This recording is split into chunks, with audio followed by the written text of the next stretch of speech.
For a year now, I've been sleeping on a mattress on the floor, simply because I wasn't willing to pay a fortune for a store-bought bed when I knew I could build one myself.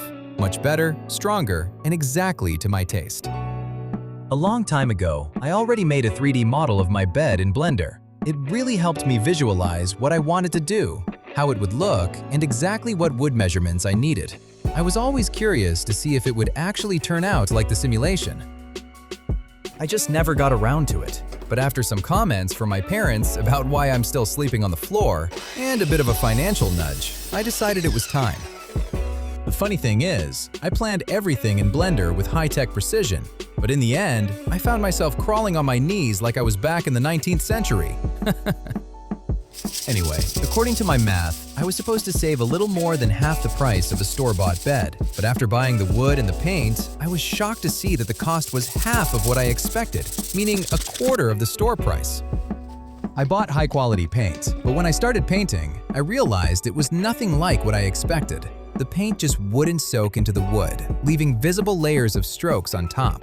I looked at the wood in total frustration, not knowing what to do. Nothing I tried worked. To make it worse, I had already painted the long pieces, which meant I had to go back, buy new wood, cut it, and sand it all over again. I literally felt like crying. After I calmed down a bit, I decided to buy a different paint.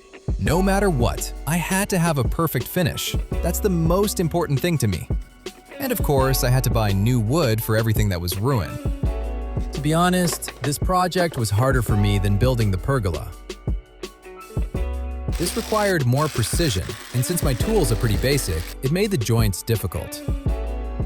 Not everything fit like I dreamed, and I had to take things apart and put them back together. It was driving me out of my mind while I was working. The tool that drove me the craziest was my Kreg Jig R3. It's the most basic model they have. It's great for small jobs, but in my case, where I had almost 100 pocket holes to drill, it was madness. All I could dream about was finally upgrading to the new model that saves you from that whole nightmare. Plus, I still don't have a proper workbench, so I did all the assembly on the floor, bent over and leaning on my knees. By the end of the day, my legs, knees, and back were aching. I was exhausted. My whole body felt broken.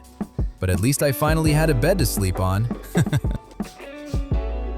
Despite all the struggle, every project makes me realize even more that DIY doesn't require the precision of a master carpenter. In the end, most of those little misses aren't visible in everyday life. You finish the project with something you built with your own 10 fingers. And that's the real joy.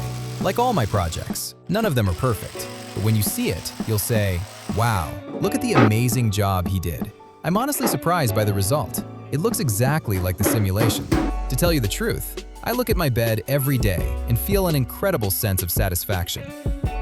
If you have an idea to build something, please go for it. But stay strong through the frustrations of the process. And don't forget to share your own struggles and the thrill of the final result with me.